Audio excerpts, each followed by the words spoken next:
you can't bitch and complain about things that are unforeseen or something that you can't control when you're not even an individual that's taking control of the actions that you have the ability to control. Real business owner. Whatever your situation is currently is not your forever situation. That's really what real business owners is, man. Like, we don't care where you come from, where are you going? Our goal and our job is to reduce the mistakes that you have to make or the money that you have to lose.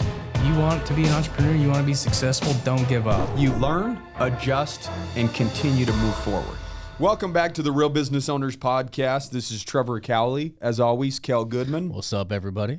Guys, today we have a local, a friend, I would say a fellow gym-goer, an early morning AMer. You know, I see Nick and, well, I saw Nick and his wife for, many, many years at the gym early, but now he's a new father, so they're trying to figure out how to weave the gym in together early mornings with the baby. Now I see him. Yeah, now you see him. We go when the ballers go, bro. Oh, what time do the ballers go? About 9. 9?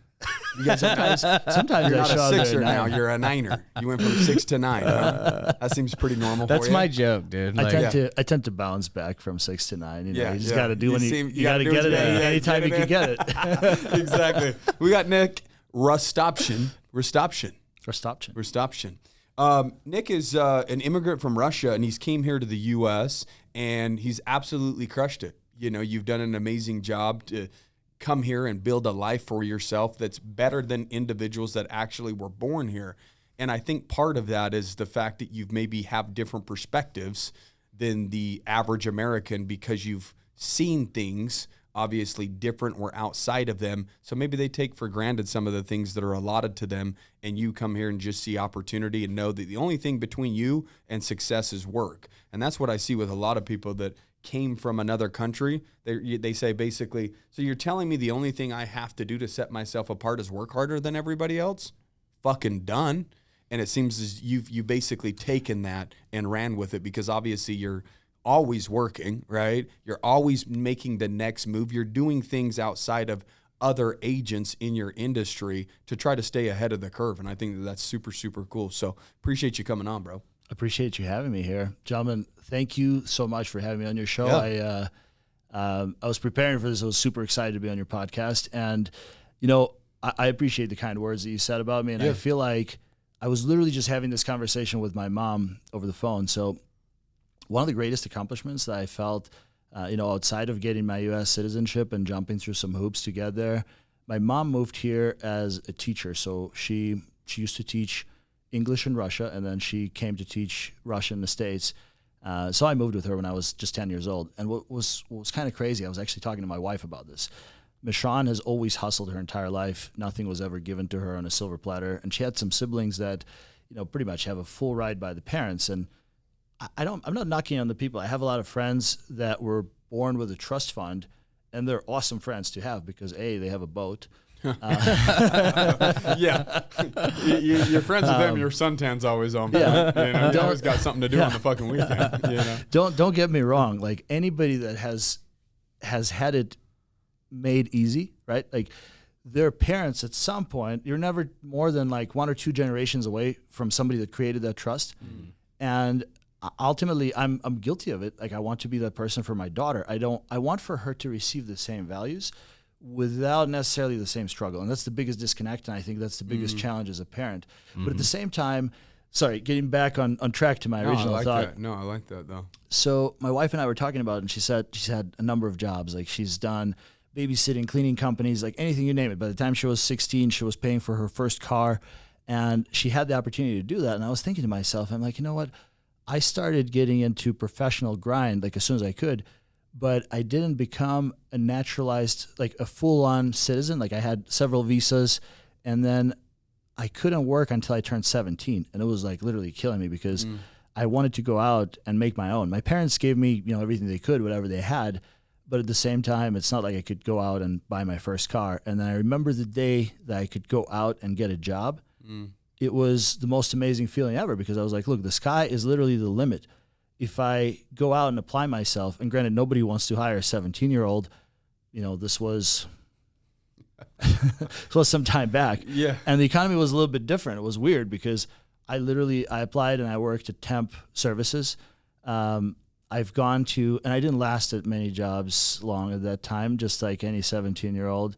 And I was constantly trying to figure out how to maximize my time that I'm applying to earning these dollars and cents. And I was never blown away in the very beginning. I was blown away by the opportunity, and the opportunities were truly endless.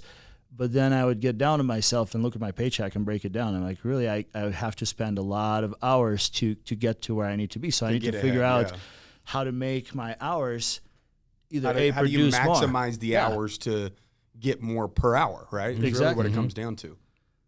And then, fast forward to the corporate world. And in the corporate world, I spent a little over a decade with Verizon Wireless. It was a great company to work for. Yeah, I heard about that. I think we chatted about that once at the gym. So corporate America kind of took me all over the place. And it was a great place to start because in any business, I feel like you need to have structure.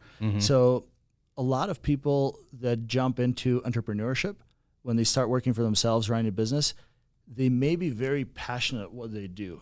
Somebody that is very passionate about baking cakes shouldn't necessarily always own a bakery, as cliche as it sounds. And you see a lot of people that are very, very good at that one skill that they want to monetize and turn into a business, but they don't have the background in running a business for somebody else. Sometimes it's a multi-million-dollar company. Sometimes it's running any sort of a business. So then they let their passion get ahead of what makes sense for their business because they just don't know. Right. So I was fortunate enough to be able to run corporate business for Verizon for so long that now I could apply essentially the same concept. And the concept is not, most genius things are pretty simple. Yeah, you have to break it down to the simple. Yeah. How do you eat a watermelon, right? One slice at a time. Yeah. Verizon must be pretty good at developing people because I've tried to recruit sales guys there several times over the years. Yeah, that seems like... I was always like, dude, every time I'd go in for a new cell phone, the dude was good. And I was like, dude, I bet you can make more money working for me. Yeah. But they wouldn't leave. I was the guy. I was the guy recruiting those guys. It's the benefits package, bro. They're like, dude, you make 60, but you get benefits. Oh, okay. And I remember looking in the back and seeing that they had a sales board up there, and I was like, dude, this is like, I need to get one of these guys. I never did. I never did get one. But I was always impressed. I was always impressed with my sales. It was Verizon, and what was the gym that we know? Like 3 or 4 of those dudes that came from the leadership of that gym. Kurt Livingston. Moderich. Who else was it? There was somebody else. There's a few. Tony, I think, as well. Something. LA Fitness. LA Fitness. Yeah. They were producing some great leaders and some great salespeople as well. And I swear, Verizon and those two, they have a halfway decent structured program to actually produce, individuals they like must you. Incentivize well and train well. And I would say they had. So...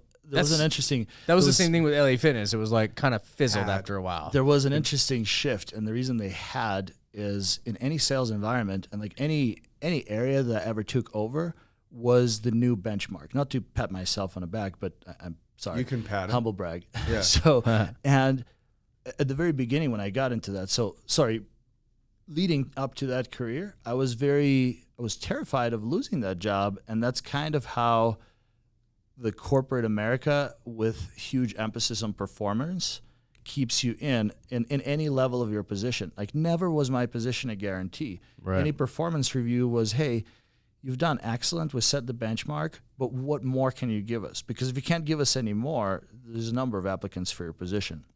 And it was probably like the most kind way to have that conversation in most cases. Yeah. And if things weren't going well, that conversation was a lot more aggressive to a point where like, hey, your time with us here is limited and you need to let us know what it is that you're going to do to make it less limited. Right. Yeah, How are you going to buy more time? Motivate by fear. Yeah, exactly. And there were some, it was a great company to work for. It gave you the structure and it gave you the ability to have the acumen for which numbers matter to your business, which numbers help you advance, and which numbers get you off the radar from your upper management. Or when you're upper management, then you look at, perhaps numbers that are more prominent to the business immediately at hand. And that kind of rolled all the way down to the front line. So from the very beginning, when I was just a sales rep, the conversation every month, there were commission talks with the middle management, upper management, and you set the goal. you either exceed that goal or you get on the performance improvement plan.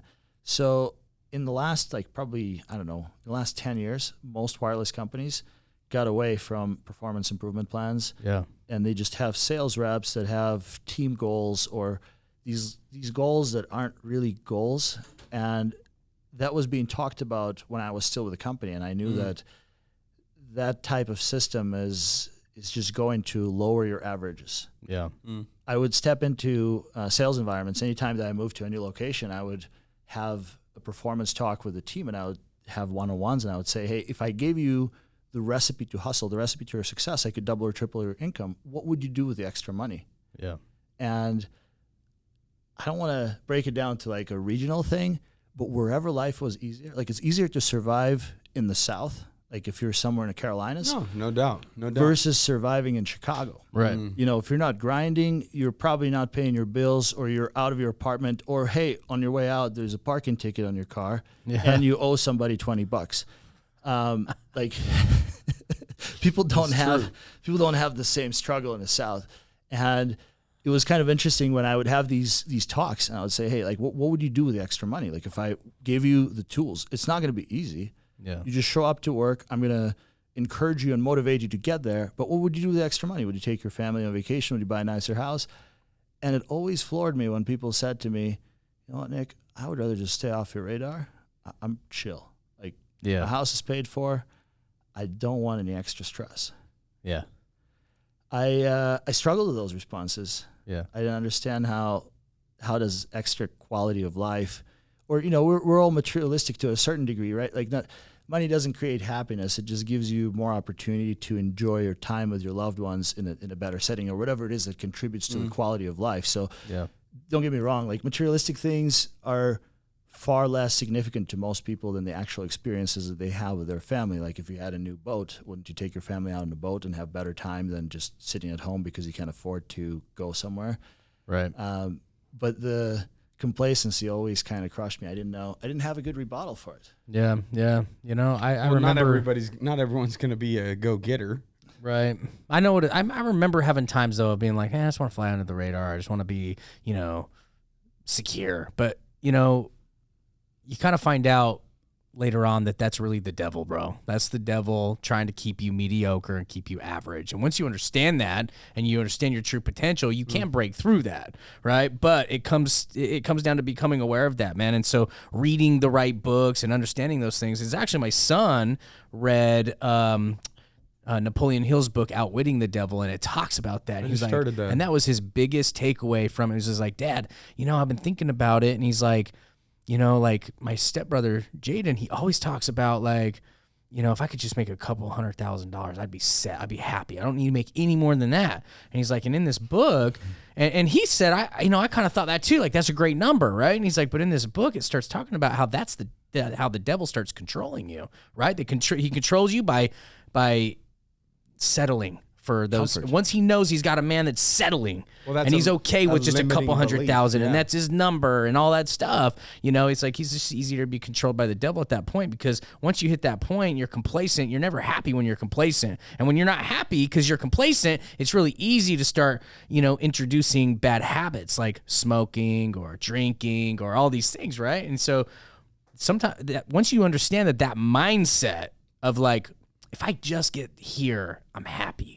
That's actually like one of the worst mindsets you can have, because that's where you can now start becoming the most controlled, right? He relates it to the devil, obviously, in this book, but whatever it is, I believe in the devil and I believe in God. Yeah. So I'm like, hell, that resonates with me. I went and bought the book and read it myself. A lot of cool takeaways in that book. You're going to like that book. But that's one thing when I hear people say that stuff, like I just want to fly under the radar, or I just want to get here and be chill, and I don't want to be, you know, I don't want anything more than that. I just want to be okay. Whoa. That's the first thing I think of is like, oh, that's a complacency mindset, man. You're going to get controlled by the devil. You're greater than that. I mean, I would agree with that. But I would also say that in some cases it's just self-limiting beliefs based upon their bias of how they grew up or the people that they surround themselves with. Like $200,000 a year might be considered in their mind like massive success based on the fact that the environment, the temperature that's set in the environment that they live is 50 grand or 80 grand, or 100 would be excellent. So 200 would be double what excellent is in that environment. And so one, that just shows you environment does matter, because kids are dreaming and throwing out numbers that they believe is significant, that if they touch that would realize otherwise. Right. And so, and I'm not saying that somebody's living a poor life at 200 grand a year. I'm not saying that at all. It's just not as much as we make it up to be in our own head. Like you could live a great life on a couple $100 grand a year if that's your thing, whatever. Right. But at the end of the day, the only reason why somebody's even putting a number out there is because, one, it could be a stretch goal, but they think that they might be able to do it, or it's all a form of self-limiting beliefs. Right. Like if I say I want to make $10 million a year, the guy that makes $100 million a year thinks that I'm a fucking loser. Mm-hmm. You know what I mean? But I haven't made $100 million a year to have that type of a belief yet. Right. And so it's just like the temperature of us in terms of our income. I mean, 5 years ago, if somebody would have said, you know, hey, $1 million a year, we would have been like, oh, that sounds great. I'd be happy with that. Mm-hmm. And then you make over $1 million a year and you look around, you're like, where the fuck's the money? I can see a tax bill of hundreds of thousands, but where's the money? The IRS sees it, but you not so much. Are you certain I made that amount? Because I'm looking around here and I don't see that amount, you know, like, and so it just doesn't feel like what you think it will feel like when you get there.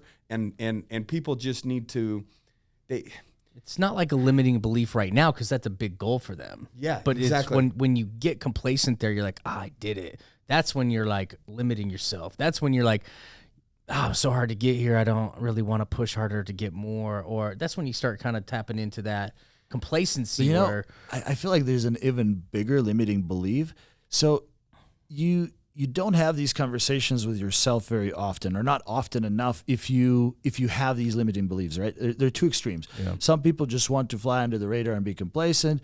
Other people are waking up in the middle of the night and freaking out when their business is solid, when they're number one, and they're freaking out about staying number one, and they're not living a happy life at the top of the hill either, because there are a lot of hungry wolves. They're climbing the bottom of the hill. They're often hungrier than the wolf at the top of the hill. So if you're at the top of the hill, you damn better be hungrier than the wolves at the bottom of that hill. I just saw someone give an example of that the other day. You're always being hunted, even at the top. But they say, hey, this dude was talking and he was like, hey, there's a lot. I mean, we're always told to not be in the middle and average is bad and all that stuff. He's like, but honestly, the people at the very bottom, like literally they can't get clean water. Like their life sucks, right? But the people, the very, very top, the elite, like take a Mark Zuckerberg or whatever. He's like, they're just as miserable as the people 100%. Down here, because they live under a microscope of scrutiny. They can't do anything. And like, you know, they're just controlled by everything, shareholders and this and that. And if you say something, then you're in the media. Like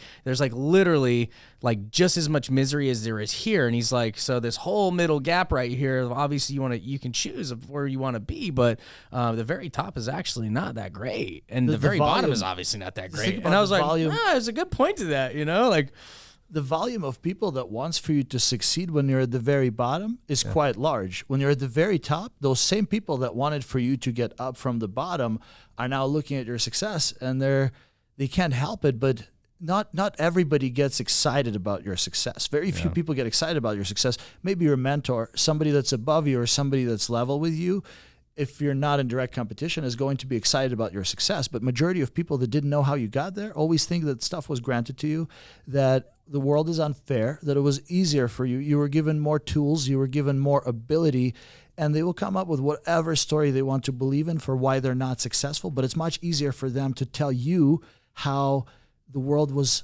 better for you than it was for them, even though if you were given the same hand of cards. They just can't believe when they experience the same pain that you felt. They can't believe that you actually made it through it.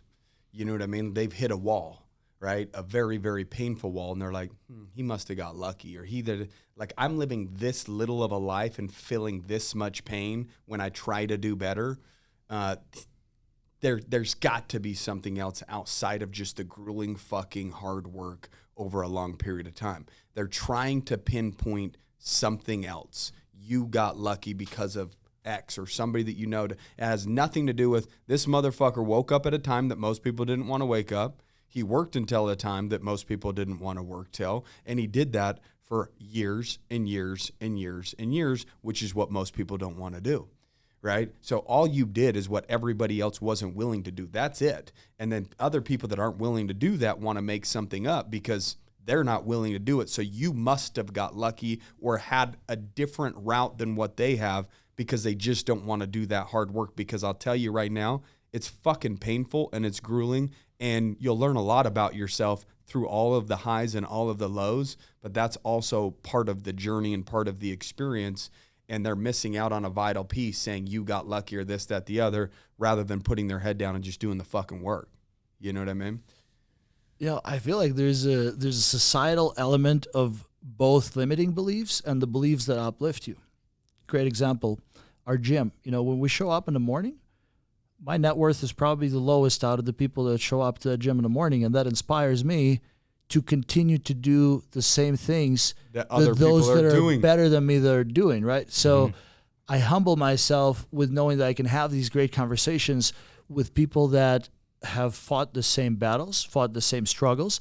We wake up in the morning and we go through the same things in our brain, like very similar process. We all see each other walk around the corner of the gym fucking tired as shit. Yeah. It's Looking like crap. 5:30 or 6 or 6:30, and you're just dragging in. You're like, "What's up, bro? What's up, dude?" You know, like we all experience the same struggle, right? Yeah.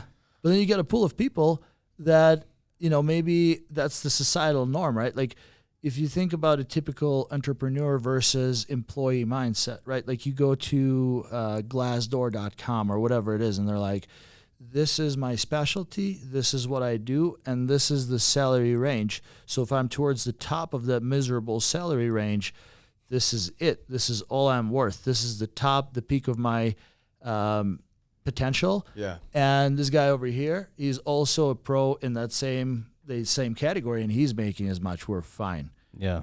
And that's kind of where it stops. Like people just whatever that group is, whatever is the size of the swamp or an ocean, Do you know what I think is Right. the real problem? And I agree with that. But I believe that here's what's happening in society, right? So when you hang out, let's say with whatever, your group of your 5 homies, right? Or let's say at the office, in your work environment or whatever it is, right? The people that you eat lunch with at your work environment or whatever it is. Everybody's subconsciously analyzing the other person to see how much that person can get away with without getting reprimanded or without getting in trouble, right? And so you see me do something and get away with it. I show up 5 minutes late or 10 minutes late. So you show up 10 or 15 minutes late. And what happens is usually when we're analyzing a low frequency group, what they do is they out low frequency each other on the way down. It's a race to the bottom. It's a race to the bottom, right? So what they do is say, he's doing the least or she's doing the least and getting away with it. I'm going to set my temperature to that setting and do what they do. Why would I do more than them? Because we're getting paid the same and they're getting away with it, right? And so then that person does what that person does. And again, because they're surrounded in that ecosystem, they're dragging each other down. It's the same concept when surrounding yourself with 5 people that are amazing. That person did something great and makes you wonder like, well, fuck, if they can do it, maybe I can do it. They did that, you know, and then you start pulling each other up. So usually in a high performing group, there's somebody that sets the standard of the bar or the temperature, and everybody else is starting to increase their temperature to that individual. And at the lower brackets, it's a race to the bottom, as you said, right? And I think that that's what's going on. So there are multiple groups of people, and you've got to be careful about who you're surrounding yourself with, because one will either be dragging you down and setting a lower temperature for you of what is normal, or one will set a higher temperature for what is normal in terms of performance, right, on a day-to-day basis. Yeah, I think that's kind of how that works. It's just a frequency thing. You're either getting pulled up in frequency or you're getting pulled down. Yeah. Right? And I think that's why the word average is getting more and more average or worse on a day-to-day basis, right? Like what you would consider, the average person, whatever, can exercise an hour a day. Maybe the average now is 45 minutes. Average is getting worse and worse and worse of what the common or average person is doing or producing Their mental health is getting worse. Their depression is getting worse. Their obesity is getting worse. Average is getting worse. And so what that means is not enough people are holding themselves accountable and really willing to dig in and do the work, right? They would rather just surround themselves with other people of low frequency to get themselves away from anybody that reminds them of something that they could have become provided they did the work, right? Well, I feel like some of it also comes from where you seek to find your truth, right? A lot of people, the world, the education system, and everything that surrounds you is not conducive of you winning in general. This world doesn't necessarily want for you to win. It's like not that. Built for you to raise the bar. No. So unless you're seeking it out, you got to fight that shit. Yeah. If you grew up in, average community where things are average and your average person is very average, I think there are different versions of the American dream, right? And that's becoming a highly floating standard. And I think everybody should have their own version of the American dream. But whatever that dream gets, I guess, introduced as, like whatever is your absolute high, like everybody, and it's kind of funny because when you talk to entrepreneurs and you ask them like, what's the peak of your imagination? Where do you want to be in life? It's a really tough question to answer. Yeah. And you talk to somebody that's in a dead end job, like somebody that's putting pizza crust in the conveyor belt. And the only reason I'm saying that is because I've experienced that in my life. Like when I I didn't pull that out of my ass. I just actually pulled that off my resume. Yeah, it's actually right on my resume. Yeah. So I was trying to get a job and nobody wanted to hire me. I don't know what it was. Like it was a time in the economy. Everybody was fully staffed. Nobody was paying. Minimum wage was like $6.50 or $7, maybe even less. And I was like, I just want a job. Like I'm out of school, I want a job. Like I need to do something with my summer. I didn't go to college right away because my parents didn't have the means to pay for it, and I was still trying to figure things out, so I needed a job. And I was very fortunate to be able to live with my parents, not pay them rent. They housed me, they fed me, they provided me with more than a lot of people get. So I'm super grateful for that. So I had to find my own path. And the very first job of putting pizzas on the conveyor belt, so this is through temp agencies. This is like, I don't know, maybe 4:30 in the morning in Wisconsin. I'm walking across this dark, cold warehouse, and the folks that surround me, they kind of look like, I don't know, no offense to, I hope that nobody takes this personally, but this is experience inside my head. I'm trying to make it cinematic, right? I'm walking around and the people that are showing up for the shift, it's 4:30. I don't expect for anybody to have a big smile on their face, but you could just tell like misery is in the air. Yeah.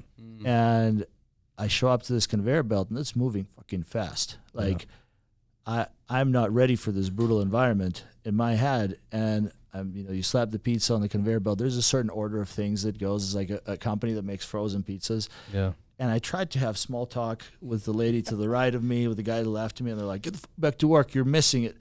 And I'm like, "Hey, sorry, I'm moving as fast as I can here. This is my first 15 minutes on the job ever. Like, I'm not asking for a break. I'm just trying to connect with you on a human level." Yeah. And I'm like, "Hey, how long have you been here?" Like 12 years. I'm up to $12.50 an hour now. Now hurry up. I walked out. Yeah. I walked off that conveyor belt. Yeah. I lasted at that job for 30 minutes because of, I guess, the mental aspect of it. And some people will say, I'm soft. I should have stayed there. I should have hardened myself. But right there and then, I knew that this is my biggest fear, right? Yeah. Is to ever have to be put in the position of a robotic position, right? Something that's repetitive. And if you talk and communicate with other humans, it decreases your performance. Mm-hmm. A large part of my soul died for that period of time, and that was probably one of the biggest inspiring things, because if you've never seen how hard the bottom of the threshold could be, you would never appreciate the top. Yeah.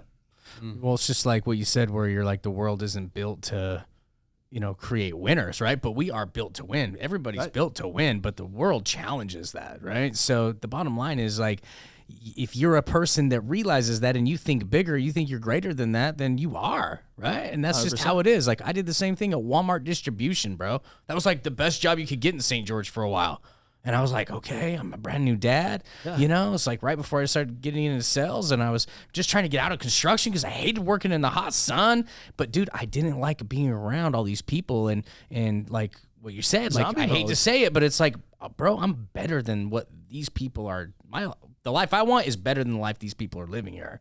Like, I heard a conversation at the lunchroom, okay, in the Walmart distribution, and it was like, oh, if I could work up to being a truck driver and get my CDL, like, I could make $30,000 a year. And like, even though that was clear back in year 2000, I was like, I don't want to work my ass off for 10 years to become a truck driver to make 30, dude. I just don't want that. So I walked out too, bro. But you get unlimited breaks. You could go grab a cup of water whenever you want. We didn't get that shit. I might have fucking took you up on that job just to hit every gas station. Oh, I hated that conversation, dude. I was like, already my fingers were bleeding from swiping cardboard all day by labeling boxes and throwing them on the conveyor belt, and we was getting written up for production. Like, you were allowed to talk to other people if you didn't lift properly. If you lift, but in order to hit production, you had to lift them properly because you got to throw these boxes. They give you a stack of labels just before lunchtime, bro, like a freaking foot high. And so you're like, if I'm not going to hit production if I don't throw these boxes faster. Then they write you up for not lifting properly. Then they write you up for talking to other people. I was like, screw this shit, dude. So I walked out too. Yeah. Sounds like a fucking dream. Dude, you were living the dream for a minute, dude. I had nightmares, actually. It's still a dream. Many jobs past the pizza place. You know, some of them I've held for a few months. Some of them I've held for over a year. Speedy Delivery Warehouse is a local carrier. I was there sorting packages. I mean, so as a kid, I was happy to get whatever job I could get. But that was a third shift job. You show up to a conveyor belt, 3 bays open, and all of the deliveries come into a T. They come on a roller, so people are unloading these trucks. And as you stand at the T, imagine like the top-down view of the conveyor belt, and you have to read labels really, really fast and figure out in your head geographically if they go to the right, to the left, or down the middle. Yeah. And you're doing this for 8 hours. You're DJing these boxes, you know? And you come home, and when like a third shift, so you're working through the night, and you wake up like when other people are waking up, you're going to bed. I had nightmares. Like the entire time that I slept until it was time to go back to work. Yeah, I saw the conveyor belt. So people do go postal for a reason. What do you guys think it is? Why is it that some people can be there and be like, this isn't okay, I want better, but some people are just okay with it? You know what I mean? Because we all come from rough backgrounds. You know what I mean? Like the people that are working there, they don't come from much. We didn't come from much, you know? But why is it that we're able to dream bigger and chase that when other people are just like, they're okay with being complacent like we talked about earlier? You know what I mean? I honestly can't tell you why. I've always just thought bigger. Even in my childhood upbringing, like, this ain't okay. I want more than this. Well, I was thinking about my kids before I even had kids. Like, I don't want to raise my kids like this. I think every human on the planet has a dream and has hope. I think that's why they don't go blow their brains out when they're at a shitty spot. They're hoping for change. They're not willing to work for it, but that hope is there. They're hoping something happens, but the only way that change will happen is if they make a change. And I think that there's so many distractions in the world that like you can go get your dopamine somewhere else outside of work or whatever. Like you'll deal with low frequency misery and then hurry and go check out and not really analyze self or life because of all the distractions. You can go throw on a movie or Netflix or this, that, the other, and then you don't really have to analyze. I think it really, maybe you were self-aware of your environments at a young age, right? And I don't know if people just become self-aware or when they try to, they just don't like what they see and they realize it will take work and then maybe just they don't want to do the work. But it sounds like when I was young. But they are working. They're working their ass off in a factory. You know what I mean? Is it fair to say just not, they're scared of the different work? Success in general? Or something. It's an uptick, though. You have to have an uptick in work. But success in general is about how you feel, right? And I feel like and tell me if maybe your heads think differently, but to me, success is 100% anxiety driven because any moment in your business as an entrepreneur, business owner, the second you feel comfortable, like I relate a lot of things to riding bullet bikes. I used to race bikes, and if you're on a bullet bike in traffic or on a track, the second you get comfortable, shit always happens. That's when you grab a handful of front brake and you're trying to save your life. The second your brain travels somewhere in this like, almost like a trance. You know, sometimes you drive your car, and this happens when driving a car on a highway too. You're on a long trip, you're just transing. Next thing, you're slamming your brakes and you're waking up to this. Now, if you're running a business, you cannot allow for that to happen because that will turn into a train wreck. So I feel, and in my mind, success in general is anxiety driven. So the low frequency, and the reason why my brain went all the way around that, because I've seen a lot of people in real estate, like, the times have been great. There's been no better time to be an agent when everybody has infinite access to credit and there's funny money circulating. So everybody has become an agent, and becoming a brand new real estate agent through cycles in the economy, it could mean many different things. A lot of it is the grassroots of running a business, and a lot of people will get into it and they even become successful. They get a moderate level of success. Maybe they're making, I don't know, 300,000, $500,000 a year. They're making it into a career. But I have seen people from that position go back to jumping on somebody's team, and some have even stepped out of their role and became a transaction coordinator or stepped into being somebody's assistant. Like they have a great employee mindset, and they could have killed it on their own. And often those are the people you want to hire, by the way. Those are the people that have great work ethic and they know how to make it. And those, I think, are the hires that you could spend majority of your money because they're going to produce tenfold. I know so many agents that are on somebody else's team that carry the entire team on their back, but they get the comfort. The end of the day, they're not the ones responsible. So, and I don't know. So, that medium, that middle ground where people operate, like not at the very bottom, not at the very top, but kind of the general middle where they're happy. Yeah. There could be part truth to having happiness because, they're not at the very top of the mountain, but there are fewer people that want for them to die, and there's always somebody at the top that's feeding them a little bit of that business where they don't have the same anxiety in the middle of the night trying to figure out where they're going to get business tomorrow. Right. That's my theory. I think we should tell him a little bit about you, dude. So Nick, we didn't even really talk about it, but he is in real estate. He owns your own property management company. I know that, right? But what other things do you got going too? I know you're an investor. Yeah. Anything and everything real estate. You got you and your wife tag team and handle business, right? We've got a lot of irons in the fire. So we're building some spec homes. We do property management. We got into property management for a couple of our other clients. I don't want to say we got our arm twisted into it, but we. But you did. We did. He doesn't want to say it, but he did. Yeah. So, my experience in real estate in general, you typically, like the career path in the very beginning, when somebody gets into real estate as a brand new agent and they go through the pre-licensing course, I'm sure the same thing with mortgage. That course teaches you how to arguably not get sued. Yeah. But if that's all that you have finished and you have no outside life experience, business experience, it is you're not prepared, you're not equipped, you're not ready for your first deal. So a lot of people follow the path of somebody else being there, some kind of mentor, or maybe they jump on a team and then it kind of runs in perpetuity. The most difficult aspect of any brand new business is lead gen, and trying to wear all these many hats that makes it more complicated. So when I first jumped into this business, I wanted to explore all aspects so that I could be that much more valuable and that much harder to kill.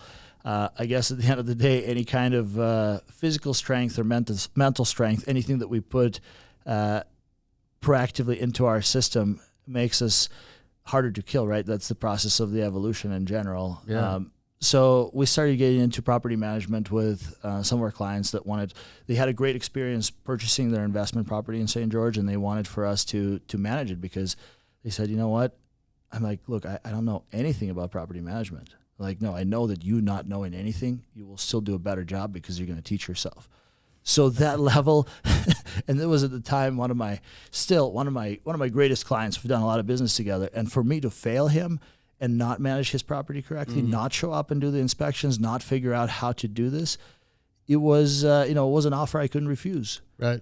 And my other goal in getting into property management was being able to hire remote property managers in other areas where now if I'm doing this sets the bar. That's the minimum. I'm not the brightest, I'm not the smartest, I'm not the fastest, I'm not the greatest, but I know what I'm capable of, and if I can do it, you should be able to do it too. So that was my approach to other property management companies in other states that we've hired. And it's kind of crazy. Have you guys ever had to hire a professional in your own field?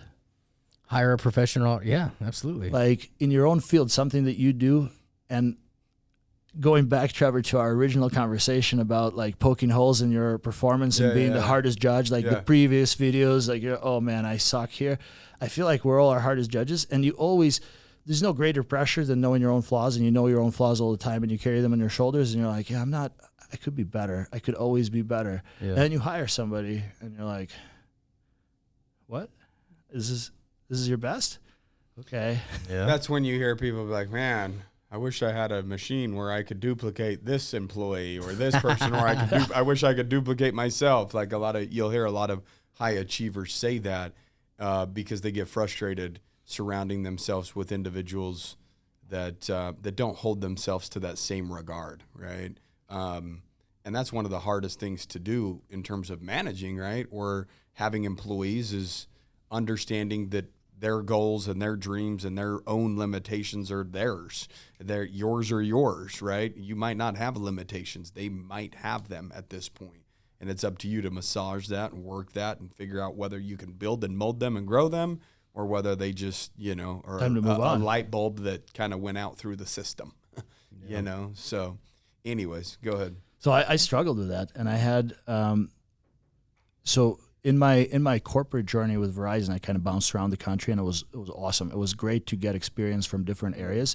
And like we were talking earlier, different groups of people, like we're such social animals that your surroundings truly kind of set the bar for what's acceptable and what's not, and the performance where, and I find myself most comfortable in St. George. The reason why I got into real estate to begin with is because I didn't want to leave Southern Utah. I've lived all over the world. I've lived all over the States, and I haven't found, for me, it's the people. Like here, there are so many driven individuals. If you look at our microeconomic bubble, how can anybody afford to survive here? Yeah. It doesn't. Yeah. I mean, it shows like our median income's like under 50 grand a year here, but our average median house is now like 600,000. Right. Every fucking SUV. What's our median home price here now? Every median home price is like $575 right now. Yeah. Every SUV is like $100 grand on the road. Yeah. And you're like, what the fuck? I always wonder that here. I'm how does everybody have $100 grand with? And I've had clients that moved here. So I have a lot of clients that are retiring here, and they brought a large amount of wealth. Real estate in general, especially when you look at the higher end market, there's not the amount of new wealth that was created over the last 3 years that all of a sudden, if you look at St. George and our metrics for homes that sold between $2 and $5 million in 2020 and 2021, it's insane. Yeah. But none of that wealth was really created. It was a transfer of wealth, right? People are coming to this area because they appreciate what we have to offer in terms of quality of life, crime rate, overall safety, beauty, things to do. And they want to get away from the madness, so they're transferring their equity that they had somewhere else into this area. And those clients are asking me, they say, hey, there's so many beautiful high-end homes, and maybe not high-end by LA standards, but certainly the price range is much higher. And that segment is growing. How do people afford that? And I found that in order to live in this community, and again, maybe a shallow limits that's set by me, but everybody defines their happiness differently, right? But I find that to avoid misery, okay, to live here and avoid misery, to be in that happy status where you're not counting pennies in your account, you have to be on a pretty high level of success. Yeah. And I found that for some reason this area attracts a lot of people that are very like-minded. So I wanted to stay here, and I realized that long before I got into real estate. Yeah. Even just meeting people in my past career and talking to people, I'm like, I felt the pressure. My former boss was telling me that I was overpaid, and I kept asking him, did you see my Bentley on the way in, or did somebody scratch my jet? Like, I don't understand how I'm overpaid, because I'm living here and I'm counting my dollars. Like, I'm okay. I'm making I'm overpaid. I didn't eat fucking breakfast today, my dude. I'm fasting, and not by choice. It's by an economical situation, dog. So. No, St. George is beautiful. Born and raised, this is always going to be home base for us, right? I know Kale wants to have other places around the world or whatever, but I'm sure he's always going to have a home here because of the beauty. But that doesn't necessarily mean anybody listening on the podcast needs to fucking keep crowding us. You don't need to hit Nick up and buy a house. We ain't going to stop him, man. But I guess if you do, he's a good guy to do it. I would see all these arguments on Facebook when they're like talking about new resorts they're putting it out there by Tuacahn, and people are just like, oh, this is turning into LA, or this is turning into, whatever. And they're like, I moved here to get away from this. And I'm like, well, then keep moving, dude. Like, this is, keep bebopping. We're not going to be able to stop the growth here, dude. People want to be here. It's beautiful. It's like, safe to raise families. It's family oriented. There's all this outdoor recreation. There's not a nightlife, but so what do you see happening at this point? What's your, you know what I mean? Like, obviously, you don't have a crystal ball, but you've been in the game for a long enough time. You sell homes, you help people buy homes, you property manage, you invest yourself. What's your take on it? What are your investor clients currently doing? What is your mindset in terms of you as an investor and you as an agent right now, and just the situation that we're all in? That's a great question. I feel like, well, for one, a lot of people try to wrap their head around the future. My crystal ball has been broken ever since I started. I want to address Kale's point first about people moving into the area, and like you see the amount of shit talking on social media, like, hey, no more, if you support outsiders, or no more outsiders. If you support certain things, don't support other things. We don't want you here. This is just a portion of a story. I don't remember the whole long story, but this is, I think it was some kind of proverb. I don't know where it came from. Maybe Russians say a lot of really bold, very direct stuff. But there's this elder sitting by the gate into the city. Think about like the older times. And this young traveler comes up to him and he says, hey, how's the city? How are the people inside? And he's like, they're shitty. They're thieves. They're ugly. They won't welcome you there. It's going to be horrible. And okay, so he carries on. And then another guy comes up to him, and this guy's just sitting by the gate, and he asks him, hey, how's the city? How are the people, in the city below the mountain by the gate? Like, the most incredible people, family-oriented, super friendly. They will build you up, and they will take you to the next level. And this guy, third-person bystander, was like, hey, I just saw you say two completely different stories to two different guys. Why? He's like, well, it's what I saw in them. Because the world will treat them exactly by what they bring into the community. So I find this often, like on our YouTube channel, people will put things in the comments, and I try not to take sides because I respect everybody's individual opinion of their experience. Like, some people absolutely love to live in some rural town in Wisconsin, and that's what they believe in. Others want to live in LA, no matter how crazy things are. They love living in LA. I have friends that love living in Chicago. And it's their own unique experience. And I find that a lot of that feedback, people get angry on both sides. But at the end of the day, the old guy by the gate was right. Yeah. But, as far as the future of the real estate industry goes, I think it's pretty interesting right now. Yeah. So we're... Well, yeah. That's why I asked. That seems to be the topic in a lot of different discussions. So for one, we're seeing interest rates, kind of unpredictable, and the Fed is hinting that it is possible for these hikes to take place by one more point. Now, median cost of home ownership across the nation is over $400,000. Okay.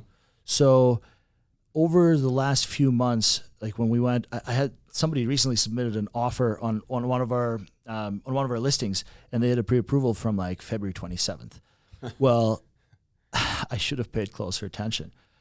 And what happened is they no longer qualified to purchase using a conventional loan, and they had to switch to the FHA, and the property just wasn't in a good enough condition to sell. It was a fixer home, and an FHA loan would raise so many red flags. It'd just be a waste of time for all parties involved. So what that actually signifies is, if you look at the interest rates and people's buying power going from that environment of 2.8, 2.5% to now 5.5 realistically, average consumer lost over $200,000 in their affordability power. So if you were looking at the homes in the 650s, when people were saying, hey, these interest rates are not going to last forever. Guess what? Now you're looking at the homes in the 450s. And the golden rule in real estate is you never take somebody shopping unless you have their pre-approval. For one, you want for them to know what they're looking at. For two, in the very beginning of my career, if you take somebody out looking at homes in the 650s and you realize that they can only afford in the 450s, now you're talking about one last garage bay and it's going to need a remodel. Everything you show them is now shit because they have a bias of what they thought that they might be able to get. And it happens with first-time home buyers. Somebody that's been renting, and whatever they're looking at might still be better than their rental, but they have already seen that better home, and now you're not going to impress them with anything you show them. So the market shift is happening partly because of that new buyer syndrome is happening to the buyers that are still in the process of thinking about moving. So we went from having multiple offers, 100 to 200 grand over asking in some cases, just a few months ago, to now builders making concessions, paying closing costs, and our average number shifted from, average list to close ratio was at 102% just a month ago, meaning that deals happen in the range where somebody had to offer at least 2% over asking price to go under contract. Like that was the average for the market. Now we're at 98% as of the end of June. We haven't seen the numbers for July yet, but I would imagine that number is definitely headed down.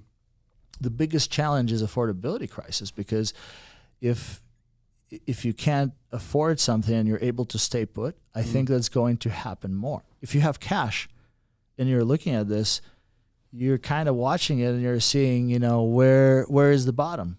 Right. A lot of people are talking about 08. A lot of people are fear-mongering even further than that. And it's not necessarily all fear-mongering. There are so many aspects that we have never seen before. Yeah. If, as somebody that lived in Russia and seen some similar things, not necessarily in the housing market, but just overall the madness that goes on in the country, if I told you that this is what the future holds 5 years ago, you would both look at me and say, dude, not possible. There's absolutely no way that we're going to be experiencing what we're seeing if you just turn on the TV right now. Like, no way. No way that could happen in the U.S. So I think that wild factor is keeping everybody on their toes. But at the end of the day, I don't remember whose podcast it was. Somebody way smarter than me was watching it, and he said, with that dynamic too, like there are people that don't quite have to make the move. They're going to sit on the sideline. That's going to happen. Real estate is cyclical. Everything goes through cycles. The pool of buyers, the affordability, all of these things play in a factor. But no matter what, somebody somewhere is closing an escrow today. Yeah. And that concept goes out to all the home buyers, to all the home sellers, and all the investors that are listening to this podcast. So if you think about it, folks that have to move, folks that have to relocate for work, folks that have to go places, and whether they're leaving Utah, coming to Utah, we know there's parts of California where deals are still happening over asking with multiple offers.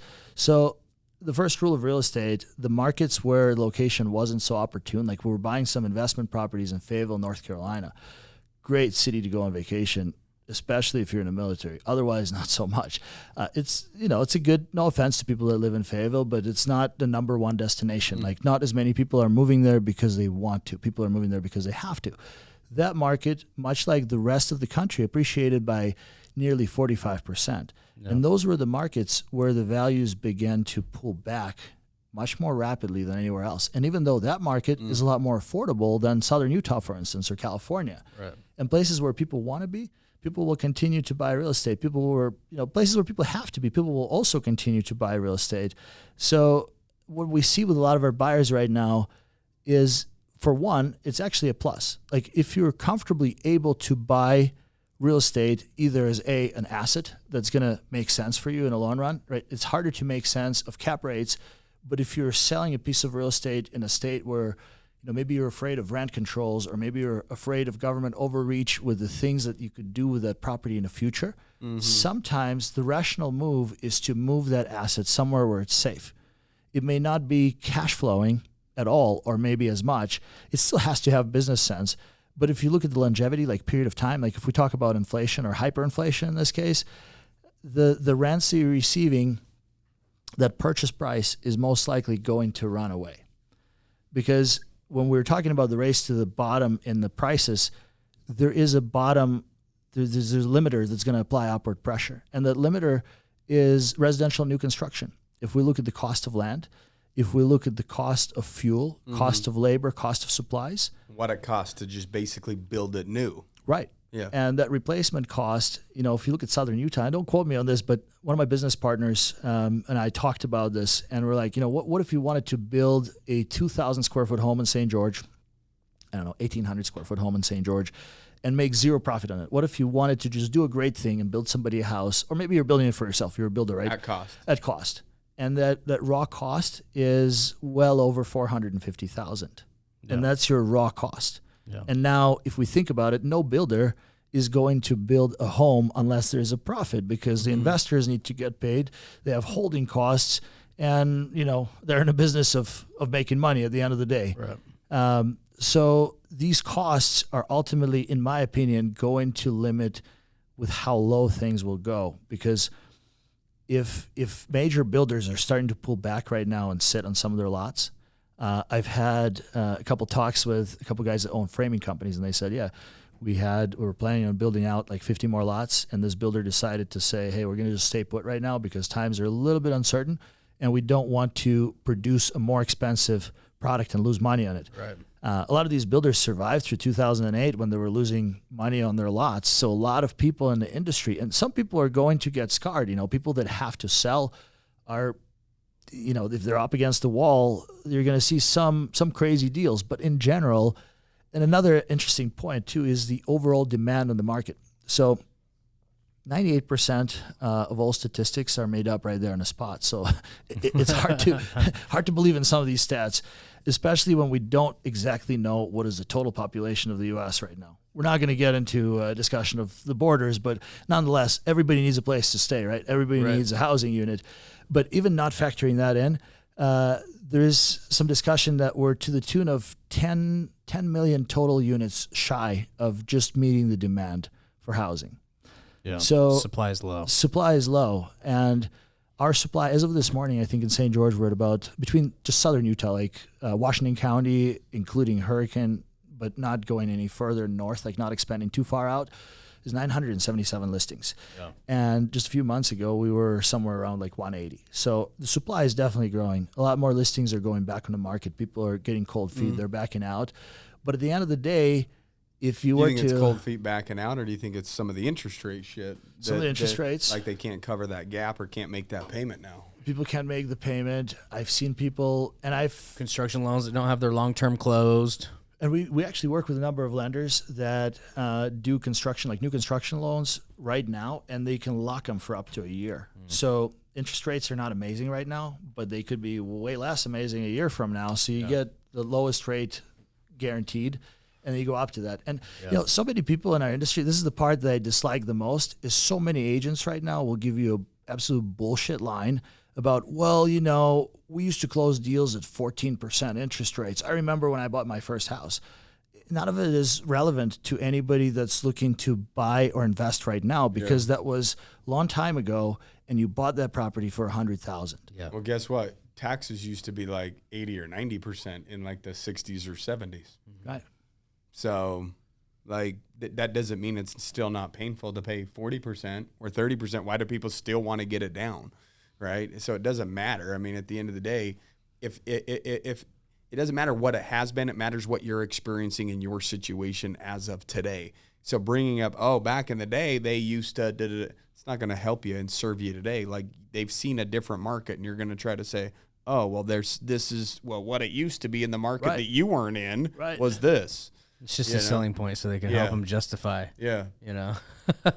Buy the property, son. My day. And I think, a part of this, like, we're not seeing this crazy frenzy. For 10 grand on a house. I'll pay fucking 14% if I get a house for 10 G's too, motherfucker. You know what I mean? Like, Warren Buffett still living in his 50 grand house. I'm like, fucking pay 50% interest. Like, it doesn't matter. Patrick David posted a picture of a home for sale back in 1970s, and it was like cute little floor. No, 7,500. Yeah. Oh wow. And he was like, "What is the first thing you think of when you see this?" And everybody's just commenting like inflation, this, that, blah blah blah. And anyway, I commented. I was like, my thought is, buy a shit ton right now because we're going to be saying the same thing in 50 more years. You know, our kids are, right? They're going to be like, damn, my dad got this house for 700 G's. Can you believe that Can you now? believe the medium household was 600 back then? As you're looking at the low-end houses of 900 to $1 million, right? There's always going to be inflation. 100%. There's always going to be interest rates fluctuating. It was interesting. I just remembered this story. I've lived through hyperinflation once before in my lifetime, and it was so crazy. I was still a small child. I was like 10 years old by the time we left Russia, but the things that were happening there were insane. So there was a financial term, devaluation. That's when the government prints new currency and they add 2 zeros to it. And there were notes up to, I want to say 5,000 rubles. Like you have so many zeros on these notes and you go to the grocery store to buy a loaf of bread and you're just giving these thousands of rubles. And it felt funny to me as a kid because I went through that transition. And the other thing to consider right now, somebody that's sitting on a bunch of cash, do I buy some gold? Do I buy a piece of real estate and what's going to happen to the future value, or do I hold on to this cash? So this is an example that sticks with me forever. I just talked to my mom about it because obviously I didn't know what was going on at the time, but my dad at the time was he's an artist, so he was doing this massive project. He was decorating a stage for a play or something like that, and he was owed around 3,000 rubles. And at the time, that was the former, everything was exchanged in rubles. After that, Russian people have learned, and they do a lot of business in U.S. dollars because they had more faith in the U.S. currency than they did in their own. So my dad was owed 3,000 rubles. My parents were in the process of moving. He completed the job. It was excellent. Nobody could have done it better. And the person that owed him the money wouldn't pay him. He was late on the payment. And perhaps that guy kept his ear to the wind more so than my dad did at the time. So by the time he paid him, literally this happened overnight. The government rolled out new currency. And at the time, the Forex exchange was 1-to-1. So it was an equivalent of like $3,000 US dollars in America in 1992. Except in Russia, the buying power was probably still a little bigger. And by the time he got paid, 2 extra zeros were added to the currency, and it was an equivalent of $300 instead of $3,000. And instead of furnishing my parents' new apartment, they were able to buy some groceries with that money. Damn. So this is, unfortunately, I feel like the direction that we're headed right now, unless we see something crazy happen with reversing these things. And, Fed is dialing back. They're doing quantitative tightening, which is what they're trying to do to prevent that. But I'm not sure that they just showed up in time, with so much PPP and stimulus money being printed, and we're still printing money, and they're dialing back on the abundance of credit. So I'm really hoping that this doesn't happen. But the only way for sure to prevent yourself from experiencing what my parents had experienced is whatever you have stashed, you need to invest it in businesses, you need to invest it in real estate, you need to invest it in hard assets that are generating cash flow, or they're keeping their value. And as things get crazier, in my opinion, shelter over gold. I mean, I'm not a financial advisor, but you hear so many different ideas with people advising, buy gold or buy freedom seeds or buy whatever. I mean, I think you should have a little bit of everything, but investing into something that's still going to be there and is possibly or almost certainly will appreciate in value over time, I feel like is a safe strategy. Yeah, I think so as well. Yeah, dude. I mean, it's definitely, nobody, like Nick said, nobody has a crystal ball. Nobody has a crystal ball. Nobody knows what's going to happen or how it's going to happen. But the one thing that you have the ability to control is the actions that you take today or the actions that you take tomorrow. And the real question is are you actually controlling what you can control and letting whatever chips fall where they may on the things that you can't? But you can't bitch and complain about things that are unforeseen or something that you can't control when you're not even an individual that's taking control of the actions that you have the ability to control. So yet you want to complain about something that you can't control, but yet you avoid the things that you can, which are your actions.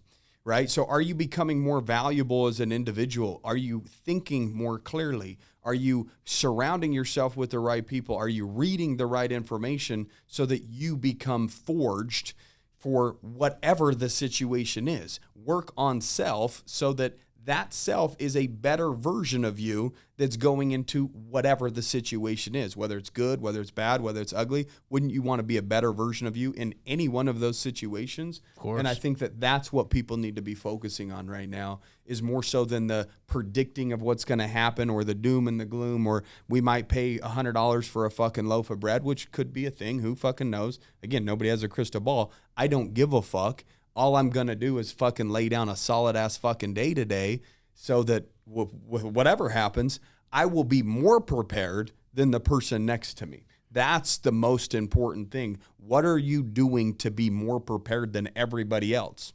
Right.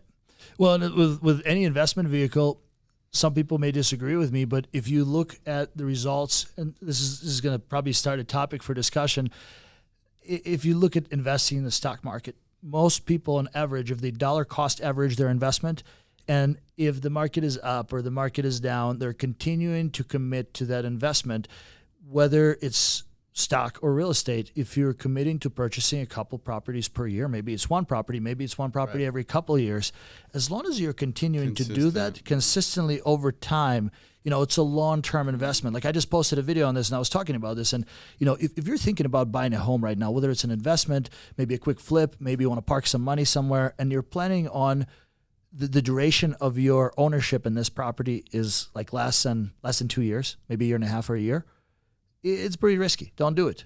If you plan on holding it for 10 or 15, just about any time in the U.S. history, you get a much larger window to maximize on that opportunity. You could ride up and then sell it at the top. And in any event, if you can reasonably hold it and own it and justify the reason for that purchase, you're going to be all right. If you're making an irrational move, well, it's never a good time to make an irrational move. Sometimes you get lucky. Yeah. Some people that were saying, hey, in 2020, shit's going to hit the fan. Don't buy real estate. And anybody that bought in 2020 and sold in 22 made probably at least over $100,000 on their investment. Yep. Minimum. Many times. I was one of the ones in 2020. I was like, no way. Something's got to fucking turn here. And it just kept going up and up and up. And so, again, my crystal ball was broke too. You know what I mean? So who knows? Like, if we think what we think, but we've thought what we've thought before and we've been wrong so many times, what does our wrong now look like potentially? Right. You know what I mean? So I wouldn't do too much outside of the fact of making sure that you have the ability to control what you can, which are your actions. Secondly, I just think a lot of people are probably saying, okay, well, the safe bet is taking money and having more control over it. Like if you've got a large amount of cash, paying cash for a property or something like that, at least that's money, or distributing it between multiple properties, right? If you've got $500,000, you put 100, whatever it is. A lot of people are just putting their cash in, like you said, hard assets, something that they have more so the ability to control rather than the banks or a system. In that case, you have loans on it, but still you can determine whether you want to rent it, whether you want to live in it, whether you want to Airbnb it, however you want to work it. But before we end here, how would individuals reach out to you, connect with you if they've got questions in regards to, real estate or investing or Southern Utah, or if they're a real estate agent and just want to make sure that they're dotting the I's and crossing the T's, because you do a lot of different shit outside of the normal, agents, so to speak, right? Like you run it like a business. You don't run it like you're a single just agent out there trying to get $100 or $200,000 a year commission. You're operating a high level, real estate portfolio for yourself, as well as helping other people do it for themselves. I appreciate the shout out and the kind words, man. See, my goal in this business, I came from a family of educators, and I never admired in a traditional sense of what educators do, but at the end of the day, that's what I implement the most in my business, and that's what generates repeat business. So the easiest way to get a hold of me and learn a little bit about real estate, our local environment, what's affecting our market, what is selling, property tours, things of that nature, just go to youtube.com/St. George, St. George. That's a pretty cool channel name, huh? You got that, huh? I guess that's what happens when you're the early bird catching the worm, when you've been doing it for years and years, when everyone probably thought you were an idiot for doing it. It was tough. I looked at some of my previous videos. If you dig back in that channel, you could see me just learning the process. So my contact information is all over that channel. Not sharing information, you can see him learning. That is what you can see. How do we spell your last name? Because it took me for a long time to learn how to pronounce it. It's Rastopchin. Rastopchin. But I always that's all my social media accounts too. If anybody wants to reach out, Facebook, Instagram, if you got any questions at all, I'm happy to bring you value. And to Trevor's point, I think going forward and perpetually in life, you have to if you do one accountability session with yourself, no matter what form it comes in, what value did I bring today? Yeah. It stemmed from like my earlier education and even in corporate America. You ask yourself at the end of the day, like, am I worth keeping? What value did I bring to people? And that goes across all facets of life. I think it goes in your business. You know, if you're reflecting your performance in your business, would I hire me? What value did I bring to people today in your family, with your wife, with your kids, with your relatives, with your loved ones? As long as you're bringing value, you're worth keeping around. I agree. I always enjoy our conversations at the gym. I know Nick, he always follows economics close. He's a numbers guy. He pays close attention to things. And so I always enjoy talking about real estate with you and what's coming down the pipe or what's good investments right now. I know we've looked at some investments together, like that one out in Kanab. And so I know that you're a smart guy. And so anybody that reaches out to you and you're willing to help them, I know that they'll get a lot of value out of you. But yeah, go check out his YouTube channel and connect with him on social media. Guys, make sure you're sharing this episode with anybody that you feel as though they can get value from it. Other than that, make sure you're rating and reviewing the podcast and kicking some ass. See you next week. Peace. Yeah.